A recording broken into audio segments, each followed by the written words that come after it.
ഈശോമിശിഹായ്ക്ക് സ്തുതിയായിരിക്കട്ടെ.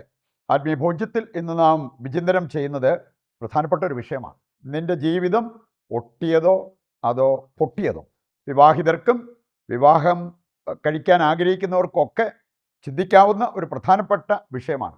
വേണമെങ്കിൽ നമ്മുടെ വിവാഹ ജീവിതം ഒട്ടിയതാകാം. പരസ്പരം സ്നേഹത്തിൽ ഒട്ടിയിരിക്കുന്ന ഒരു ജീവിതം വേണമെങ്കിൽ അത് പൊട്ടിപ്പോകാം. എപ്പോഴാണ് അത് സംഭവിക്കുക?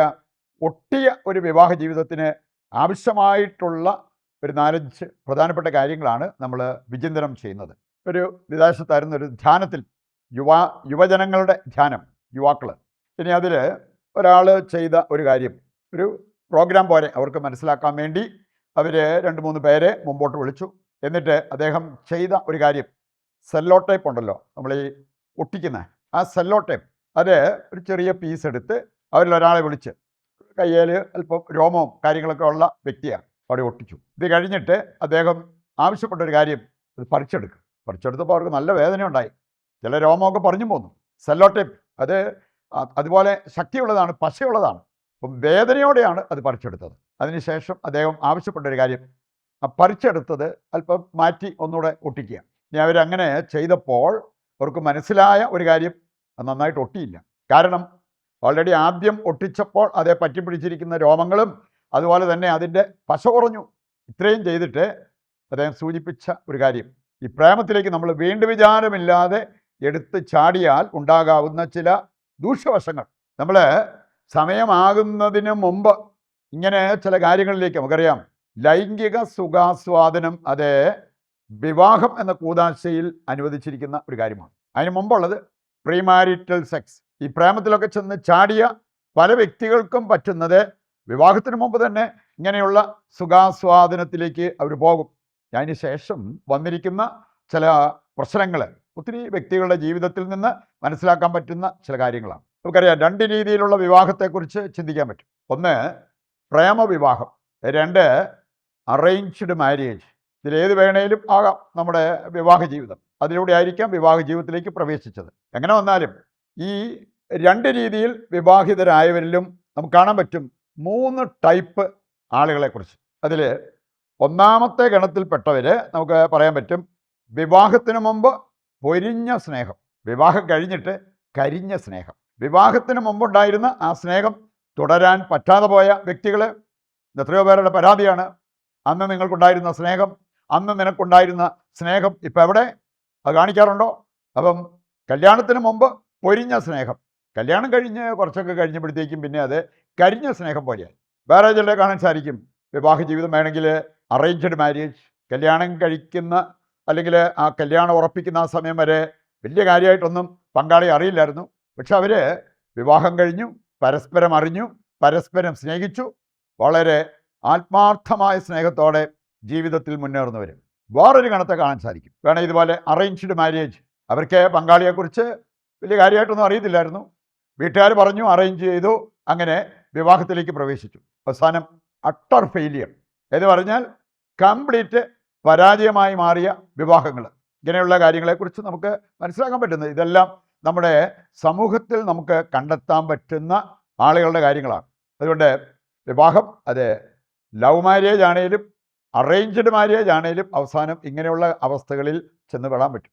ഇനി ചില വ്യക്തികളെ ഞാൻ കണ്ടിട്ടുണ്ട്, കല്യാണത്തിന് മുമ്പും കല്യാണം കഴിഞ്ഞിട്ടും പ്രേമവിവാഹമായിരുന്നെങ്കിൽ പോലും അവർ വളരെ ആത്മാർത്ഥമായിട്ട് ആ ഒരു സ്നേഹത്തിൽ ജീവിതം മുമ്പോട്ട് നയിക്കുന്നത്. പക്ഷേ എല്ലാവരുടെയും കാര്യത്തിൽ അത് സാധ്യമാകണമെന്നില്ല.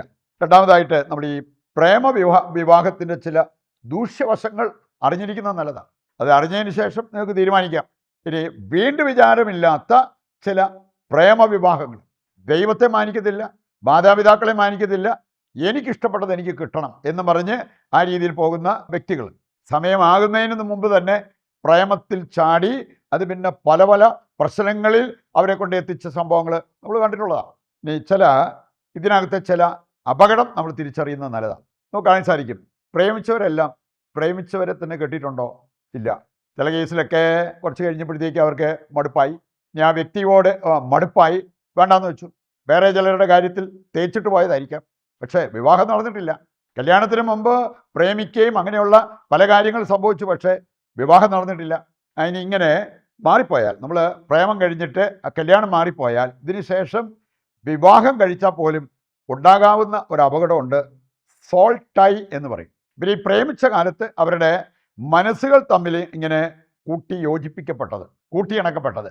Soul tie, soulmate, soul tie ഇങ്ങനെയുള്ള പദങ്ങളൊക്കെ നമുക്ക് പരിചയമുള്ള കാര്യങ്ങളാണ്. ഈ സോൾ ടൈ പൊട്ടിക്കാതെ വേറൊരാളെ വിവാഹം കഴിച്ചാൽ അത് വിജയം കാണണമെന്നില്ല. ഇങ്ങനെയുള്ള ചില അപകടങ്ങൾ പ്രേമ വിവാഹത്തിൽ ഉണ്ട് എന്നുള്ള കാര്യം നമ്മൾ തിരിച്ചറിയേണ്ട ഒരു കാര്യമാണ്. മറ്റൊന്ന് ഞാൻ സൂചിപ്പിച്ചാണ് സെല്ലോ ടേപ്പ് പൊട്ടിക്കുന്ന പരിപാടി.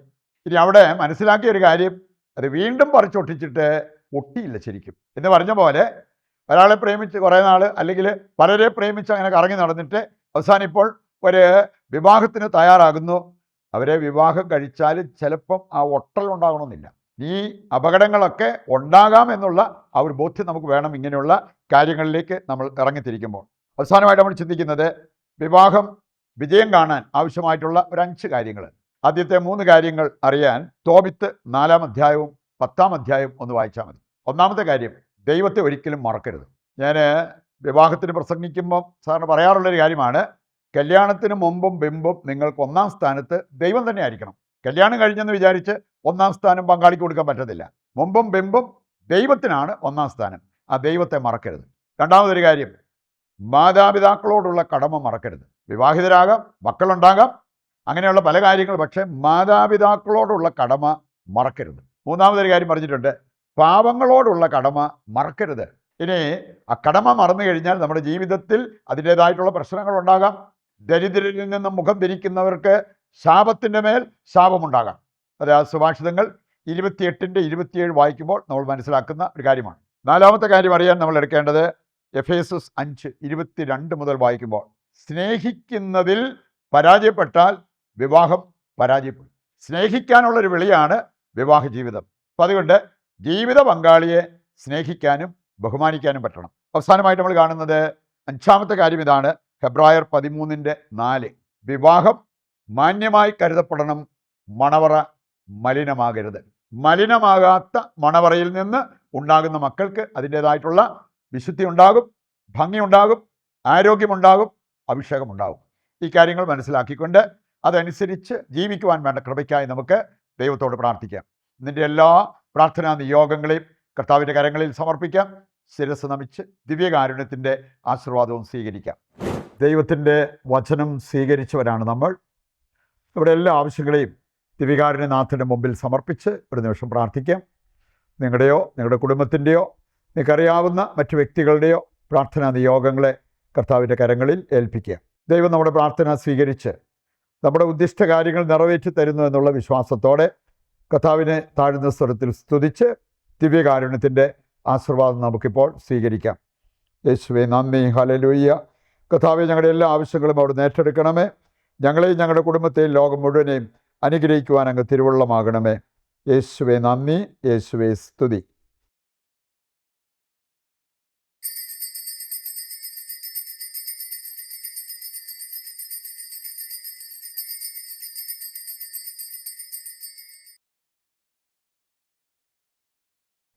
ഈശോമിശിഹായ്ക്ക് സ്തുതിയായിരിക്കട്ടെ.